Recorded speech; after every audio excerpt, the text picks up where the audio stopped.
Bonjour et bienvenue sur la chaîne Citoyen Lucide. Nous sommes aujourd'hui mardi le 22 novembre 2022.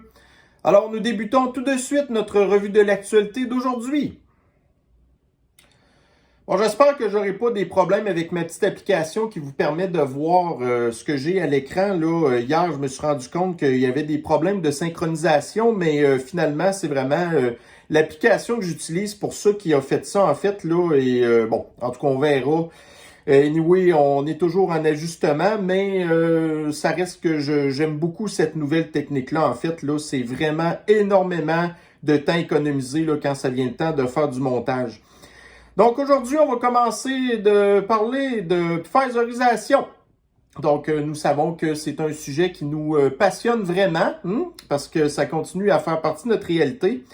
Donc, nous avons ici le big boss de Pfizer qui dit en fait que la Pfizerisation va rester gratuite en fait pour tous les Américains. Ce qui n'est pas tout à fait exact en fait, c'est que tu sais, ils vont pas donner la Pfizerisation comme ça. C'est que c'est plus nécessairement le gouvernement qui va payer pour ça. En fait, ça va être comme les compagnies d'assurance privée qui vont continuer d'assumer les coûts de ça pour les personnes qui voudraient l'avoir. Ce qu'on apprend par contre là-dedans, c'est que Pfizer va augmenter le prix de la Pfizerisation à 130 $, alors qu'il en coûte seulement 1,18 $ pour produire chacune des doses. Alors, ça représente en fait là, une marge de profit de 10 000 %. Il n'y a jamais rien nulle part qui a une marge de profit de 10 000 %. Est-ce que j'avais autre chose là-dessus? Parce que c'est sûr que j'ai toujours en fait l'article en question dans ma page Facebook. Puis ici, j'avais donc... OK, ouais. OK. Voyez-vous, ici, vous avez un autre article là, du Daily Mail où ce qu'on apprend que les professionnels de la santé essaient d'améliorer un petit peu l'efficacité des vaccins en général en donnant tous les trucs possibles en fait aux gens pour que leur patente soit de plus en plus efficace. Alors, normalement, quand que vous êtes pour faire vacciner, l'idéal, c'est d'être extrêmement bien reposé, OK? Parce que c'est là, en fait, que votre système immunitaire réagit le mieux au vaccin. Ben là, l'histoire, c'est que quand on parle de Pfizerisation, peu importe ce que vous faites, ça fonctionne pas. Et d'ailleurs, j'ai vraiment pas mal d'autres affaires à jaser sur le sujet aujourd'hui. Bon, ensuite de ça, nous avons ici... OK, puis ça, je vais avoir un autre article qui va en parler. Donc, encore dans le Daily Mail. Donc, on apprend que l'administration Biden a significativement, en fait, affaibli l'armée militaire américaine, bien entendu, en focusant ses ressources sur la promotion de la Critical Race Theory, OK? Donc, ça, en fait, là, c'est l'espèce de nouveau racisme systémique qu'il y a dans en fait, tout ce qui est fédéral, là, aux États-Unis. Donc, en fait, là, c'est tout simplement la discrimination positive, OK? En avançant la communauté noire au détriment de la communauté blanche qui, pourtant, tu sais, historiquement, là, il y a beaucoup plus de blancs dans l'armée américaine que de noirs, OK? Fait que ça a toujours été comme ça. Et qu'il y a aussi, là, en fait, là... un enracinement de l'extrémisme là dans ses propres rangs, OK? Donc, ça en revient un petit peu là au fait là de la wokisation, en fait, de l'armée, selon, en fait, là, un rapport qui a été fait par les républicains. Donc, c'est bien entendu que c'est pas les démocrates qui vont faire un rapport qui va prouver, en fait, que leur politique a détruit complètement l'armée américaine. Ensuite de ça, bon, ça c'était ma vidéo d'hier. OK, donc dans le TVA Nouvelles, alors vous avez ici dans le Consumer Report, OK, donc c'est l'espèce d'agence, tu sais, c'est comme ici, là, nous on a tu sais, voyons, le truc de protection du consommateur, là, OK, bon, fait qu'aux États-Unis, il y a à peu près la même affaire. Donc, ils ont fait ici un rapport, en fait, là, sur les marques de voitures qui étaient les plus fiables. Alors, on va aller jeter un petit coup d'œil ensemble rapidement. Donc, vous avez ici le décompte. Donc, vous avez ici la liste complète. Alors, bien sûr, Toyota, Lexus, Mazda, Honda. Donc, vous avez remarqué que le top 5... BMW en position 3. OK, ça me surprend quand même. Mais voyez-vous, là, les 4 premières positions sont toujours bien sûr les fabricants d'automobiles japonais. Ensuite, Audi, Subaru, Acura, Kia, Lincoln, ainsi de suite. Bon, OK, on parle de RAM aussi, très surprenant parce que pourtant, ils ont eu des très gros problèmes avec leur pick-up, là, que ce soit au niveau là, des suspensions à air, la transmission qui fonctionne avec un bouton. En tout cas, ils ont vraiment toutes sortes de problèmes, même le démarrage sans clé aussi. Alors, Tesla. Donc, voyez-vous, Tesla qui est en 19e position.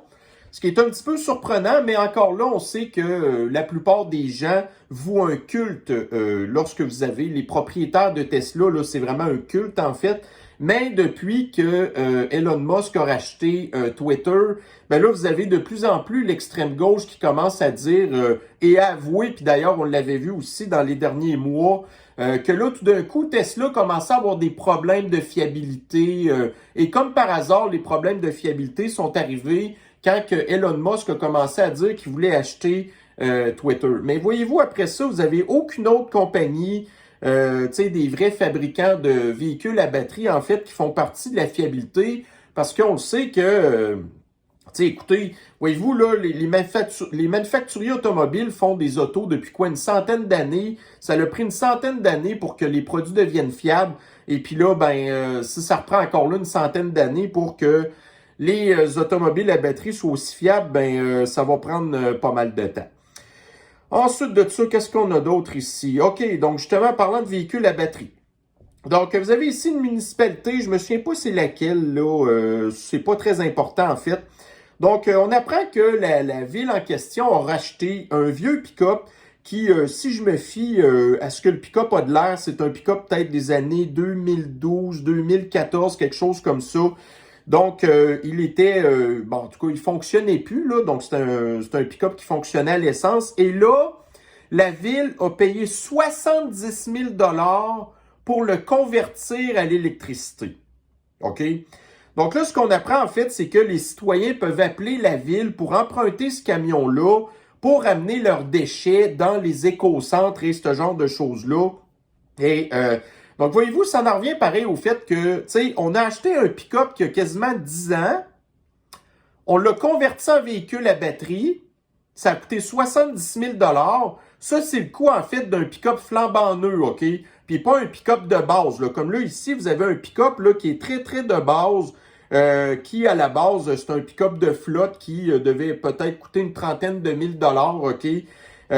Donc, à 70 000 $ maintenant, vous êtes capable, vous n'avez pas nécessairement un Ford F-150 Platinum ou un Denali ou un Longhorn, des affaires de même, OK? Mais vous avez quand même des gros pick-up très luxueux. Fait que là, vous avez ici un pick-up de flotte qui a même pas, voyez-vous, il n'y a même pas le revêtement dans la caisse pour éviter de la bosser puis qu'elle rouille, là. Fait qu'on paye 70 000 $ pour, le convertir en électrique. Et ce qu'on apprend aussi là-dedans, c'est que le véhicule ne peut pas être utilisé pour faire du déménagement. Vous avez aussi, voyez-vous, en arrière, il n'y a pas possibilité non plus de mettre de remorque là-dedans. Ensuite, on apprend qu'il a une autonomie de seulement 160 km. Et encore là, on parle sûrement pas en hiver. Je suis pas certain non plus que c'est un pick-up 4x4. Fait qu'en hiver, ça va être encore là de la grosse boîte. Et on apprend aussi que le véhicule, pour avoir un certain contrôle sur ce que la population fait dessus, le véhicule est muni d'un GPS. Ensuite de ça. Donc, Radio-Canada. Le taux d'homicide en hausse pour une 3e année de suite au Canada. Alors, ça prend un petit bout de temps dans l'article avant que, enfin, là, vous ayez, en fait, là, le poteau rose qui soit, dévoilé. Comme quoi que c'est vraiment dans les grands centres urbains, donc Toronto, entre autres, qu'on a compté le plus de meurtres en 2001 avec 117 homicides contre 60 à Vancouver, 48 à Montréal et 45 à Winnipeg. Fait très préoccupant, le taux d'homicide est 6 fois plus élevé dans les communautés autochtones. Et évidemment, c'est des Autochtones qui enlèvent la vie à d'autres Autochtones que dans la population non autochtone. Puis après ça, vous avez l'extrême gauche qui comprend pas comment ça se fait qu'il y a une surreprésentation des communautés autochtones dans les prisons. Donc, selon Statistique Canada, le taux d'homicide atteignait 9,17 pour 100 000 habitants au Canada en 2021, contre 1,55 dans la population non autochtone. Donc, OK, donc voyez-vous, c'est ça c'est le taux d'homicide dans les communautés autochtones. Donc, le taux est quasiment 9 fois plus élevé. OK, puis là, ils nous disent 6 fois. En tout cas, je ne sais pas comment ils calculent, là. Donc, selon les données policières, 46% des homicides par arme à feu en 2021 étaient par ailleurs attribuables aux activités des gangs criminels. Donc, je suis un petit peu surpris de savoir que 54% des homicides sont faits par des gangs non autochtones, dont des gangs de rue, en fait, parce que c'est quand même très rare qu'il y a dans les manchettes, puis ça d'ailleurs, les médias seraient très contents de le faire, en fait, que quand que quelqu'un qui perd la vie à cause d'une arme à feu, ben normalement, ça fait la première page, ça là. Habituellement, quand on voit ce genre de nouvelles-là dans les médias, ben habituellement, c'est tout le temps des histoires de règlement de compte entre gangs de rue. Alors, ça veut très possiblement dire qu'il doit y avoir des homicides là-dedans qui sont non élucidés, qui sont probablement pas capables de rattacher aux gangs de rue, et puis là, probablement qu'ils les enregistrent pas dans les homicides qui sont faits par des gangs de rue. Donc, encore une fois, une façon de manipuler les statistiques. La presse. Le taux horaire des femmes représente 91% de celui des hommes. Bon, fait qu'on on peut s'entendre pour dire que l'équité salariale est atteinte, mais l'extrême gauche ne sera jamais contente.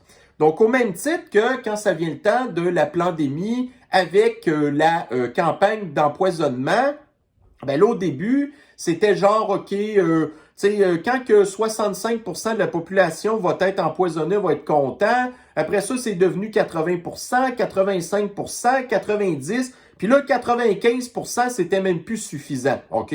Donc, juste à prendre, par exemple, là, dans le domaine de la santé, où ce que vous aviez 97% du personnel qui avait été empoisonné, ben là, c'était pas encore suffisant. Et même si le 3% devait continuer à se faire tester 3 fois par semaine, ça convenait pas encore à l'extrême gauche. Donc là, on a ici l'équité salariale à 91% qui est atteinte. Mais encore là, voyez-vous, c'est une arnaque. Et on apprend, entre autres, dans l'article, une très petite phrase qui nous indique en fait que les femmes effectuent en moyenne moins d'heures de travail rémunéré. Bon. Fait que, donc, les femmes travaillent moins d'heures par semaine, OK? Il y a certains domaines, comme par exemple dans la santé, si vous êtes une infirmière, bon, là, je parle pas des TSO, là, les temps supplémentaires obligatoires, mais à la base, tu sais, les infirmières, tu sais, je pense que leur horaire de travail, c'est du 32-75, là, c'est pas du 40 heures semaine, OK? Et une autre petite affaire comique aussi en rapport avec ça, voyez-vous, on en revient un petit peu à l'histoire de Twitter, OK? Donc, vous avez ici Lauren Chen, qui est une YouTubeuse canadienne, OK, qui a fait remarquer, voyez-vous, dans l'image ici, avant l'achat de Elon Musk de Twitter, donc vous avez ici l'image de gauche qui est majoritairement composée de femmes, OK, très, très peu d'hommes, et dans un podcast que j'écoutais hier, en fait, justement, on remarque quand on voit les hommes un petit peu là-dedans, qu'en bout de ligne, ben, c'est, bon, on voit pas très bien, là, mais que c'est possiblement des soy boys, OK? Donc, les soy boys, c'est, il y a d'autres gens qui appellent ça aussi des mangina, OK? Donc, c'est des hommes avec un vagin, OK? Donc, un mélange de mangina, et c'est ça. Donc, et puis là, on voyait aussi que à ce moment-là, avant qu'Elon Musk soit propriétaire de Twitter, il y avait genre quasiment 8000 employés dans cette compagnie-là. Alors que maintenant, Elon Musk en a flushé plus que quoi? C'est le 3/4, là. Donc, ils sont rendus moins de 3000 employés. La plateforme continue à fonctionner, OK? Et on voit ici maintenant à droite, donc majoritairement, ce qui reste chez Twitter, c'est des gars. Parce que, en fait, Twitter, pour fonctionner, a besoin d'ingénieurs. Donc, à droite, dans l'écran, on voit que, en fait, ce sont des hommes qui sont majoritairement des ingénieurs informatiques, Alors que vous avez ici dans l'image où auparavant c'était majoritairement des femmes qui étaient chez Twitter, mais c'est toutes des affaires en communication. C'est pas la communication qui fait vraiment fonctionner la business, OK? Alors, je ne sais pas si vous aviez déjà vu cette vidéo aussi, mais je pense que ça vaut la peine qu'on la regarde ensemble, OK? Alors, on va voir la différence qu'il y a entre les femmes au travail et les hommes au travail, OK? Donc, la vidéo est vraiment très parlante. Me and my wife as a Twitter employee, so this past week went to myself for the first time at a Twitter office, Donc, badged à gauche, en in. fait, Honestly, took a moment to just sit there and think through what made it awesome. So started my morning off with a nice matcha breakfast. Then I had a meeting, so quickly scheduled one of these little pod rooms, which were so cool. They're literally noisy and tone, golf, fun, look how delicious this food is. Oh my goodness, I was so overwhelmed. Then made my way down to this log cabin area. I don't know what this is, but it was with all your friends, kind of unwind a bit. Also found this really cool meditation that I thought was super neat. I didn't do yoga, but they practice really good, it's really good, so also thought that was really cool. Had a couple more meetings in the afternoon, had a ton of projects that we needed to knock out. Went to the library to kind of get some work done. Had to have our afternoon coffee, so made some swim. And then before leaving for the day, had some red wine went up to the rooftop, just honestly enjoying the view. Encore une fois, vous avez des petites chaises longues, la fille qui nous montre son verre de vin, pendant que vous avez les gars... Ben, en tout cas, écoutez, il semblerait qu'on a atteint, voyez-vous, une équité salariale de 91%. Mais encore là, les féministes radicales, l'extrême gauche n'est pas encore satisfaite. Pourtant, on voit qu'il y a une très grosse différence entre le genre de tâche qui est faite par les femmes et par les hommes. Ensuite de ça, bon, là, qu'est-ce qu'on a d'autre ici? Ouais, bon. Fait que là, ici, on apprend dans la presse que des œufs du Québec dans votre bras. Alors, donc, c'est pas nouveau, en fait, qu'ils utilisent des blancs d'œufs pour faire les vaccins. Sauf ceux, évidemment, de la pfizerisation, la modernisation, ainsi de suite, parce que ça, il n'y a pas d'adjuvant là-dedans, c'est une autre histoire, OK? Mais là, l'histoire, c'est qu'on apprend, entre autres, dans cet article-là, qu'on produit entre 35 millions et 40 millions d'œufs destinés aux vaccins annuellement, explique là un gars, l'entreprise qui fait ces œufs-là. Donc, la production s'échelonne de janvier à juin en raison de 1,1 à 1,5 million d'œufs par semaine. Soit dit en passant, il y a des personnes qui sont allergiques aux œufs. OK? Fait que si éventuellement on vient qu'on a un passeport de contrôle social absolu qui fait que si vous n'êtes pas empoisonné, ben vous n'avez pas le droit d'aller nulle part, puis vous n'avez pas votre passeport à ce moment-là, mais vous êtes allergique aux œufs, mais là, on sait que c'est pas le système de l'antisanté qui va vous donner une espèce là, pas une exclusion, là, mais en tout cas, une non-obligation de l'avoir. OK? Là, étant donné aussi qu'on est présentement dans un contexte de pénurie alimentaire, entre autres, le prix des œufs augmente, ben là, ces œufs pourraient plutôt servir à nourrir la population. Mais non, on préfère encore là, au lieu que vous soyez bien nourris et que vous ayez un bon système immunitaire, on préfère que vous soyez affamés et on va plutôt vous donner un poison dans le bras parce que Bill Gates se dit que c'est une bonne affaire. Bon, ensuite de ça ici, dans le post-millénial. Alors, on apprend que la majorité des mineurs qui demandent en fait d'avoir là une opération pour changer leur genre, OK? Donc, c'est-à-dire là les doubles mastectomies, l'hystérectomie, ce genre de choses-là, ben majoritairement, ces mineurs-là sont à la base des femmes, des petites filles. OK? Donc, moi, dans mon texte ici, je le confirme. Donc, voyez-vous, là, la communauté flyée, c'est quoi en fait? c'est le désir de faire disparaître les femmes qui participent au renouvellement de l'humanité, donc évidemment la natalité, de manipuler l'esprit des enfants. Ils veulent banaliser la pédo, vous comprenez le mot, hein? Ils encouragent le patriarcat en poussant des individus nés avec des chromosomes masculins à défaire les femmes dans leur sport. Et puis maintenant, même ça va plus loin que ça, dans les concours de beauté, par exemple, tu sais, les Miss Univers, puis les Miss New York, toutes ces affaires-là, ben là, tu sais, comme à New York, il n'y a pas de ça très longtemps, il y avait une espèce de petit concours comme ça pour des filles adolescentes. Ben, l'affaire qui a gagné, c'était un espèce de gars transgenre, ben en fait, c'est une fille transgenre, là, qui était en fait, en plus, la seule personne obèse de la gang. Et c'est cette personne-là qui a gagné le concours. Puis après ça, vous avez dans le Playboy, les transgenres, toutes ces affaires-là. Donc, vous avez de plus en plus les femmes qui perdent leur, en fait, là, leur espèce de titre, là, tu sais, comment qu'on pourrait dire ça? T'sais, en tout cas, des affaires qui avaient rapport avec les femmes de beauté.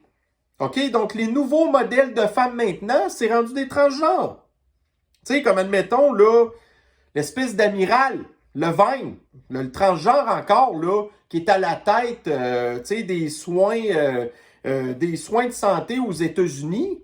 Ça aurait pu être une militaire femme qui aurait pu avoir ça. Ben non!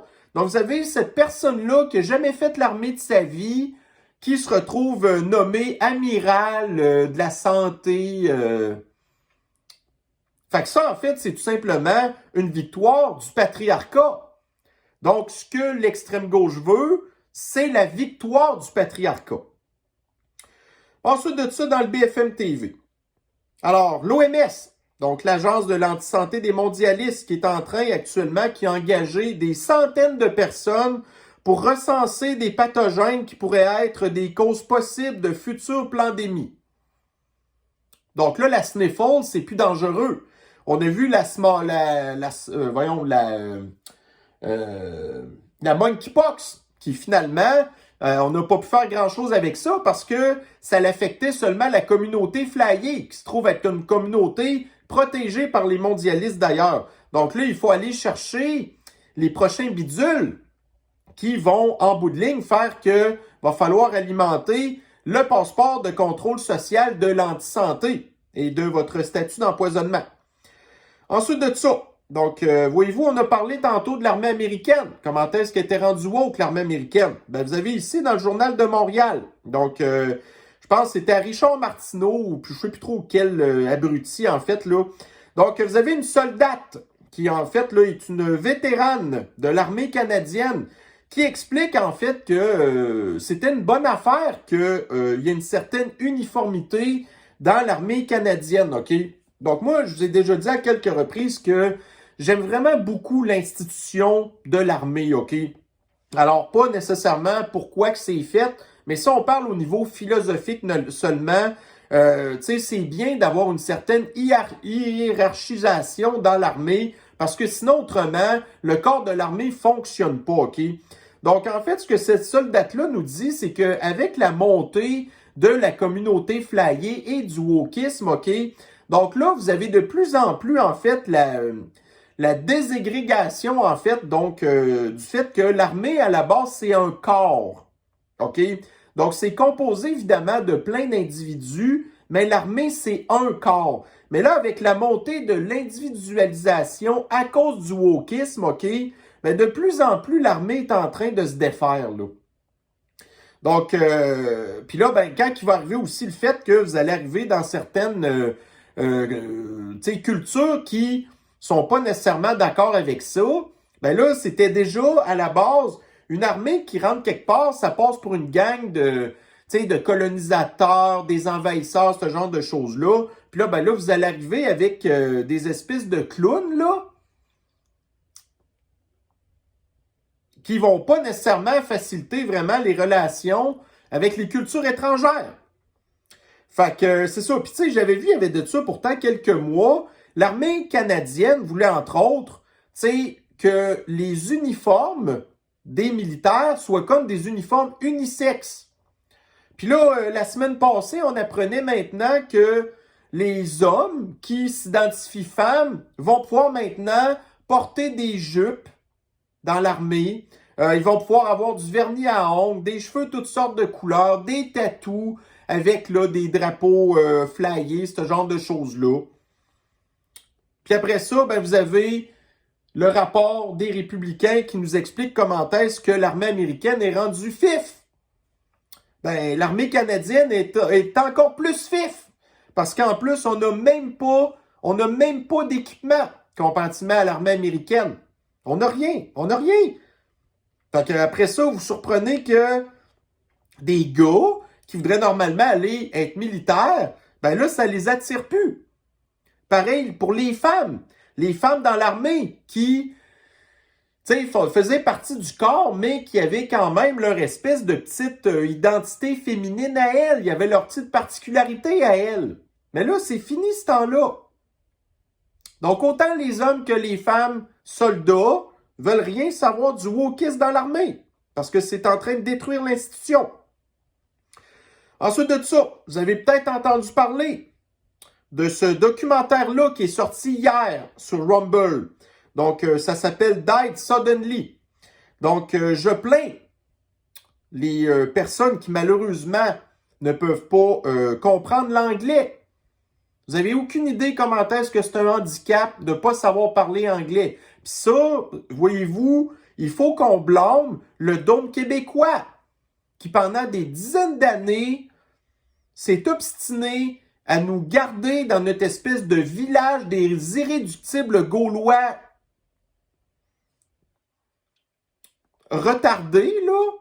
Donc, c'est un extrêmement bon, voyez-vous, documentaire qui, bon, là, les gens qui meurent à cause de la pfizerisation puis la modernisation, ben, vous avez probablement entendu parler de ça. L'histoire que dans leur corps, ben, c'est plus du sang qui se promène, c'est rendu des caillots, puis dans certains cas, là, on dirait quasiment des calmars. Alors, il y a vraiment des images extrêmement dégoûtantes là-dedans. Donc, il y a une grande partie, en fait, des documentaires qui donnent la voix aux embaumeurs, là, qui, tu sais, voient une grosse augmentation de la mortalité et surtout des affaires étranges quand ça vient le temps d'embaumer les personnes. Parce que c'est pas, tu sais, voyez-vous, les professionnels de l'antisanté qui vont, parce qu'on le sait que c'est rendu impossible quasiment de faire des autopsies, même si de plus en plus, dans le certificat de décès des personnes, est écrit « cause inconnue ». En 2022, avec toute la technologie qu'on a, les connaissances qu'on a sur la biologie humaine, sur la médecine, ce genre de choses-là, ben voyez-vous, là, les pathologistes, non, il n'y a plus de... Tu sais, il n'y a plus d'autopsie. On pourrait le savoir tout de suite, la cause de la mort, c'est quoi? On le sait, c'est quoi? En tout cas, alors c'était vraiment un très bon documentaire, bref, qui dure à peu près 1 heure. Et ça m'a beaucoup rappelé, voyez-vous, les pionniers, les Français pionniers qui ont fait, vous souvenez-vous, en 2020, le documentaire Hold Up. Donc, avant de faire ma vidéo tantôt, j'avais un blanc, je me souvenais pas comment que le documentaire s'appelait. J'en avais entre autres parlé dans ma chaîne à l'automne 2020, imaginez-vous cette affaire-là. Et il y avait eu au printemps 2021 ou à l'été 2021, en tout cas une suite, donc une espèce de Hold Up 2. Et grosso modo, je pense que le documentaire Died Suddenly, en fait, c'est tout simplement une suite logique à ça. Mais encore une fois, pour les personnes qui ne peuvent pas comprendre l'anglais, je suis vraiment, vraiment triste pour vous parce que vous n'avez aucune idée comment est-ce que ça... Tu sais, en fait, là, que ça vous isole sur la capacité que vous avez de vous informer. Donc, vous avez remarqué probablement que la majorité... Ben, en tout cas, peut-être moins sur ma page Facebook parce que j'essaie d'être assez, tu sais, assez généraliste dans les affaires que je donne. Fait qu'il y a beaucoup de trucs du Québec parce que c'est important qu'on parle de ce qui se passe ici aussi. Mais majoritairement, quand on parle des nouvelles à l'international, mes sources, c'est toujours des sources anglophones. Bon, c'est sûr quand même que vous avez accès à des outils pour traduire vos trucs, mais quand même, c'est pas grave. Moi, je pense que sérieusement, si vous voulez être une meilleure personne, là, ou surtout, pas dans le sens que vous êtes une mauvaise personne, dans le sens que, mais dans le sens que vous pouvez vous améliorer puis vous ouvrir des portes, ben l'anglais, on n'a pas le choix, on peut pas s'en sauver. Bon, ensuite de ça. Alors, donc les mondialistes qui arrêtent pas de nous parler de la surpopulation et ainsi de suite, alors qu'on apprend ici, dans Statistique Canada, qu'au Canada, le taux de natalité des femmes canadiennes, il n'est que de 1,40 enfants par femme. OK? Par contre, on apprend dans Statistique Canada, le recensement de 2021 a montré que la population du Canada a augmenté de 5,2%, ce qui est totalement incompréhensible, par rapport à 2016 pour atteindre un peu moins de 37 millions en 2021. L'immigration, et non la fécondité, a été le principal moteur de la croissance démographique du Canada au cours de cette période. Donc, vous avez les mondialistes, les apocalyptiens du climat, les débiles profonds, en fait, là, d'envergure et tout ça, qui blâment les réchauffements climatiques sur l'Occident. Donc, on a ici, pour toutes sortes de raisons de société, OK, la sociologie, en fait, que là, on a maintenant un taux de natalité de 1,40 enfants. Donc, si on laisse les choses aller, ça, c'est partout pareil comme ça dans tous les pays d'Occident.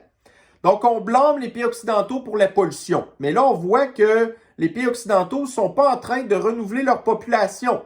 Donc, ça veut dire en bout de ligne que, avec le temps, ben, le réchauffement climatique provoqué par les pays occidentaux va s'arranger par lui-même. Parce que la population va diminuer. Mais non! Donc, les mondialistes veulent remplacer les populations de souche par des immigrants qui, dans leurs pays pauvres, parce qu'on l'a vu dans d'autres études qui disent que dans les pays pauvres, il y a moins d'émissions de gaz à effet de serre par habitant. Donc là, on prend ces gens-là qui émettent moins de gaz à effet de serre dans leurs pays pauvres, on les envoie dans les pays riches, où ce que là, tout d'un coup, ils deviennent riches et là, ils émettent plus de gaz à effet de serre. Alors, qu'est-ce qu'on peut conclure de ça?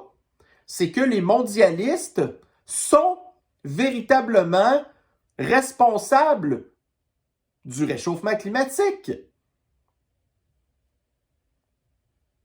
Ouais. Mais de toute manière, ils sont responsables de tout, OK? Alors ici, un petit truc comique, là. Vous aviez Mathieu Bock-Côté sur Twitter hier qui disait, parce que, encore une affaire du wokisme, OK? Donc, vous savez, c'est l'été, pas cet été-ci, l'autre été passé à Montréal, là, il y avait déboulonné, entre autres, la statue de, du premier ministre McDonald, en tout cas, ainsi de suite. Et puis là, ici, dans Radio-Canada, donc Mathieu Bock-Côté, il en parlait de ça, là. Donc, faut-il déboulonner les statuts controversés? Mais l'affaire, c'est que Mathieu Bock-Côté travaille pour TVA. Donc là, question de faire passer Radio-Canada pour des woke, il partage un article de Radio-Canada. Mais là, moi, le truc, c'est pas compliqué. Donc, ici, dans TVA, la statue de John McDonald ne doit pas être réinstallée. Ça, c'est un article qui est paru hier. Donc, Mathieu Bock-Côté travaille pour TVA, mais au lieu de partager un article de TVA qui est woke, ben, il va utiliser Radio-Canada pour essayer de passer ça sous silence. Mais évidemment, nous, on est toujours à l'affût. Ensuite de ça, encore dans la désinformation. Donc, les Échos, un autre média français. Donc, guerre en Ukraine. L'aéroport de Kherson, cimetière d'avions et de véhicules blindés après le retrait des Russes. Donc, l'aéroport de Kherson est aujourd'hui un cimetière d'avions et de véhicules blindés. Donc là, vous avez une espèce de petite vidéo qui dure à peu près 1 minute où ce qu'on nous montre des avions qui ont été brisés, ce genre de choses-là. Mais l'affaire, c'est que, regardez, là, ça, c'est un des avions, là.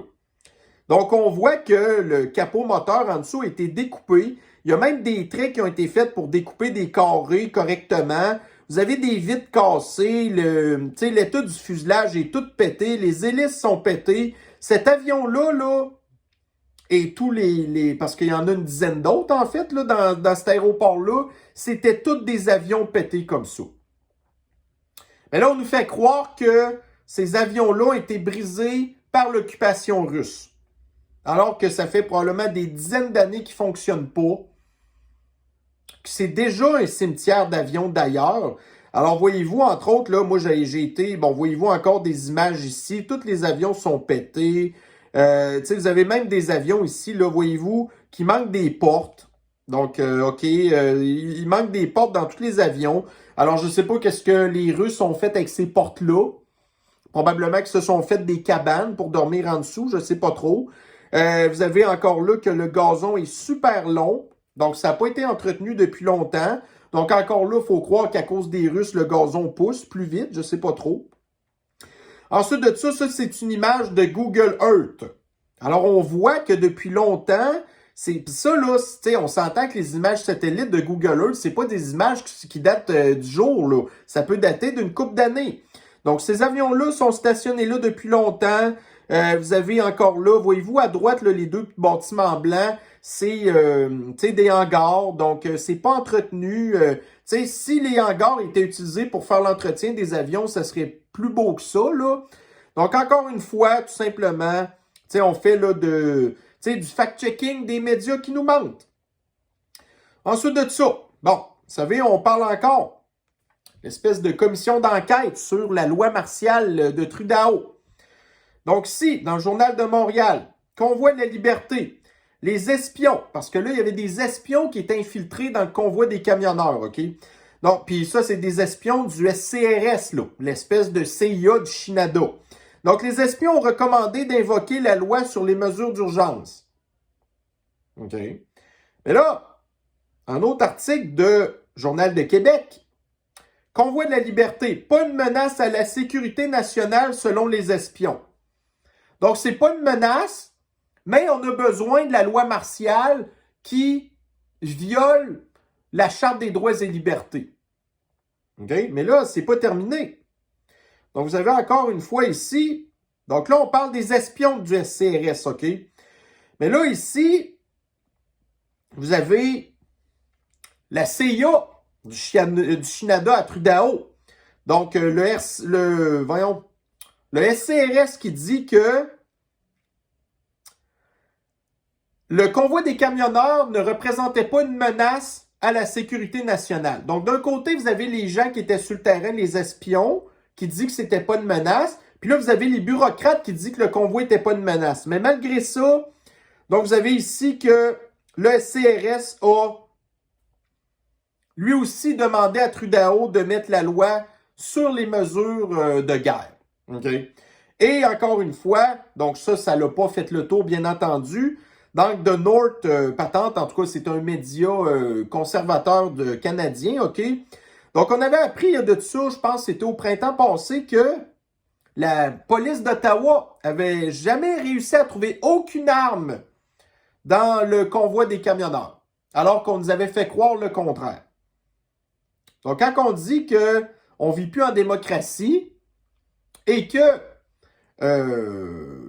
tout ce qui est en rapport avec en fait, l'État policier, l'instrumentalisation là, des organisations, comme par exemple, ben, c'est ça, le CRS, la GRC, qui sont utilisés par Trudeau pour faire passer son agenda de contrôle absolu, la chinadisation du Canada, la communistatisation du Canada, OK? Et la disparition de la Charte des droits et libertés. Ensuite de ça, bon, alors le réchauffement climatique, ça a l'air que ça a des effets un petit peu spéciaux sur la nature.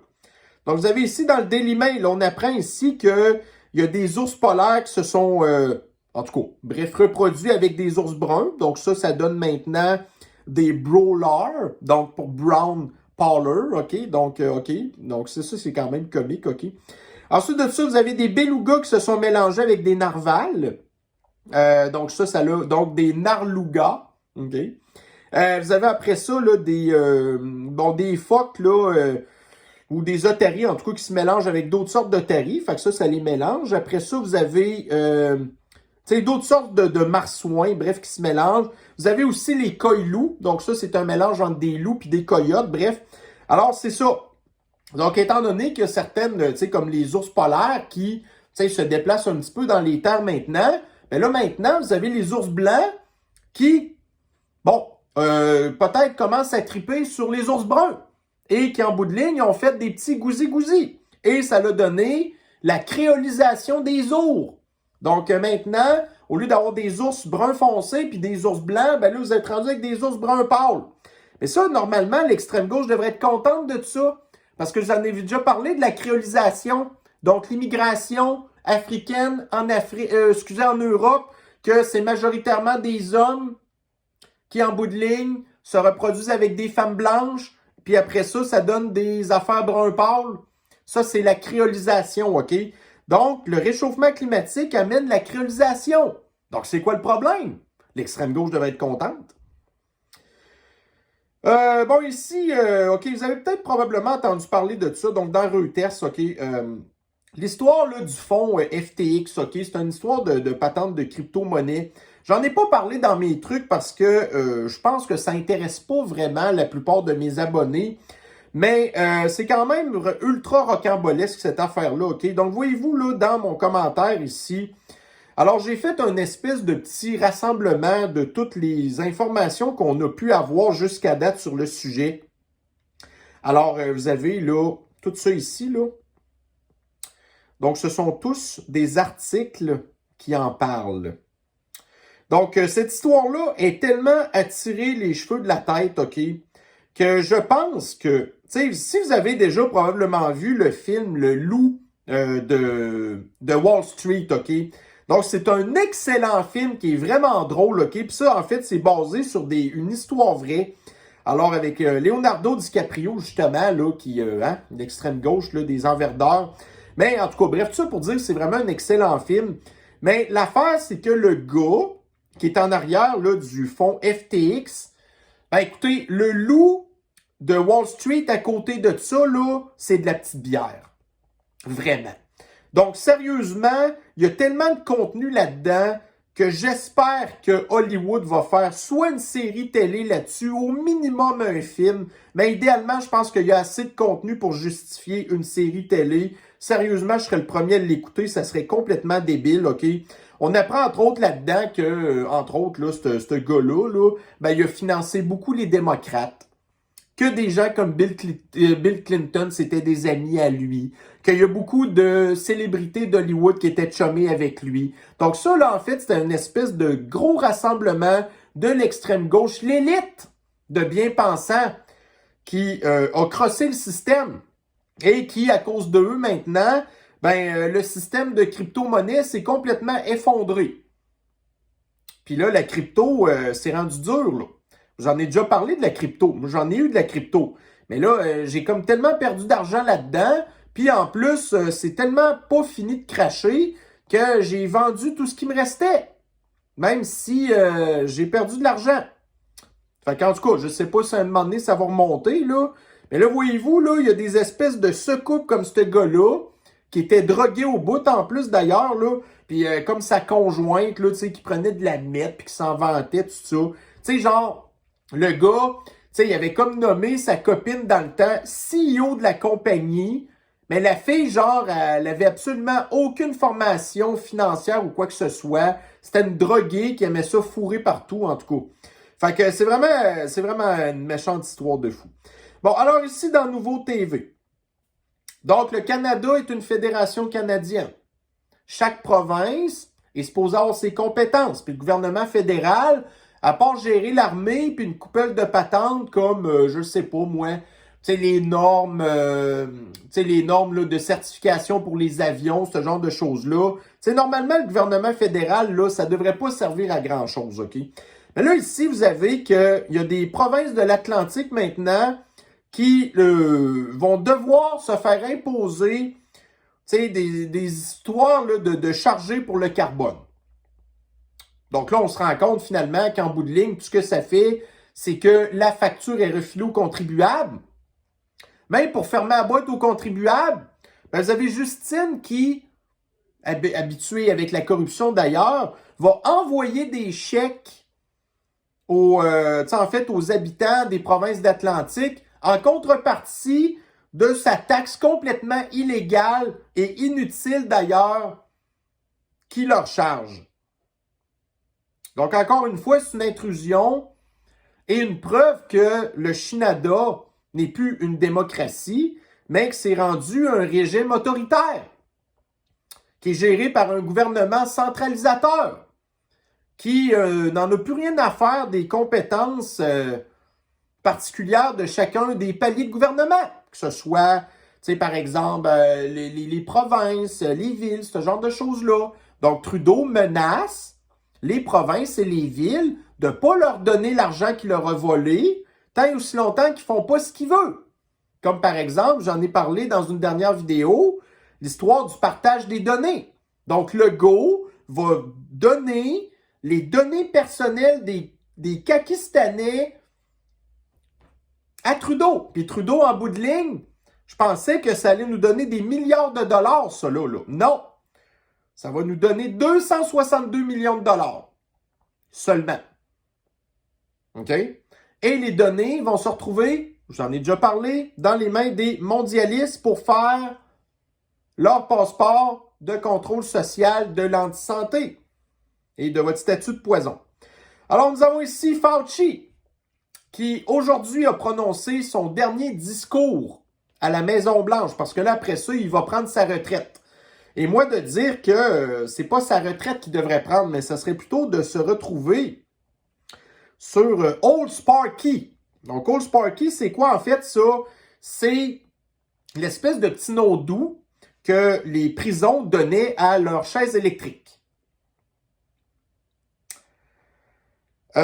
OK, donc ça, c'est quand même une bonne nouvelle, par exemple. Donc, depuis qu'Elon Musk a racheté Twitter, donc on a vu beaucoup de grandes personnalités, comme entre autres récemment The Orange Man, OK, qui est de retour sur Twitter, mais qui n'a pas commencé à retweeter. J'en ai parlé de ça hier, mais on a de plus en plus de journalistes indépendants, comme, tu sais, genre Project Veritas, ainsi de suite.